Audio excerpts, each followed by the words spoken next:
Hi friends, welcome to SK Innovations. இன்னைக்கு நம்ம என்ன பார்க்க போறோம்னா கார சட்னி நல்ல நிறமாவும் சுவையாவும் வரதுக்கான டிப்ஸ் தான் பார்க்க போறோம்.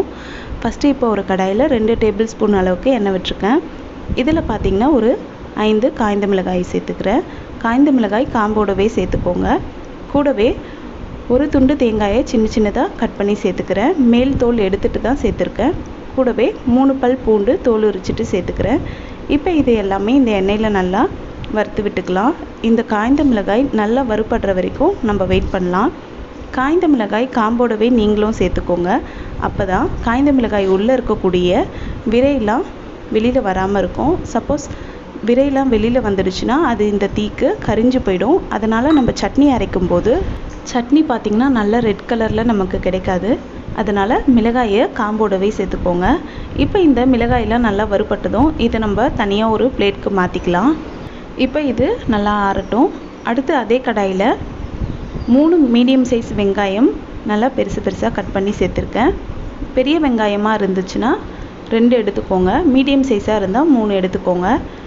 ரஃப்பாக கட் பண்ணிவிட்டு நம்ம வதக்கி விட்டுக்கலாம். வெங்காயம் பார்த்திங்கன்னா ரொம்ப வதங்கணுன்ட்டு அவசியம் இல்லை. இந்த மாதிரி கண்ணாடி பதத்துக்கு வதக்கி விட்டாலே போதும். இப்போ அடுத்து இதோட நம்ம தக்காளி சேர்த்துக்கலாம். தக்காளி பார்த்திங்கன்னா ஒரு பெரிய சைஸ் தக்காளி கட் பண்ணி சேர்த்துக்கிறேன். தக்காளி பார்த்திங்கன்னா பெருசாகவே நீங்கள் கட் பண்ணி சேர்த்துக்கலாம். ரொம்ப ஃபைனாக கட் பண்ண வேண்டாம். இப்போ தக்காளி சேர்த்துட்டு நம்ம திரும்பவும் இதை நல்லா வதக்கி விட்டுக்கலாம். நம்ம சேர்த்துருக்க தக்காளியோட மேல் தோல் லைட்டாக சுருங்கி வந்ததுமே நம்ம ஸ்டவ் ஆஃப் பண்ணிவிட்டு ஆற வச்சுக்கலாம். பாருங்கள், இந்த மாதிரி இருந்தாலே போதும். ரொம்ப வதங்கணுன்ட்டு அவசியம் இல்லை. அதனால் தக்காளி இந்த மாதிரி ஓரளவுக்கு வதங்கினதும் நம்ம ஸ்டவ் ஆஃப் பண்ணிவிட்டு ஆற வச்சுக்கலாம். இப்போ பார்த்திங்கன்னா நம்ம ஏற்கனவே வறுத்து வச்சுருக்க மிளகாயோட காம்பெலாம் ரிமூவ் பண்ணிவிட்டு எடுத்து வச்சுருக்கேன். கூடவே வதக்கி வச்சுருக்க வெங்காயம் தக்காளியிலேருந்து தக்காளி மட்டும் தனியாக எடுத்து வச்சுருக்கேன். இப்போ இதை மட்டும் ஒரு மிக்ஸி ஜாரில் சேர்த்து நம்ம ஃபஸ்ட்டு அரைச்சிக்கலாம். இப்போ இதை நல்லா அரைச்சாச்சு. அடுத்து நம்ம வதக்கி வச்சுருக்க வெங்காயமும் சேர்த்துக்கிறேன். கூடவே இந்த சட்னிக்கு தேவையான அளவுக்கு உப்பு சேர்த்து தண்ணி சேர்க்காமல் ஃபஸ்ட்டு நம்ம அரைச்சிக்கலாம்.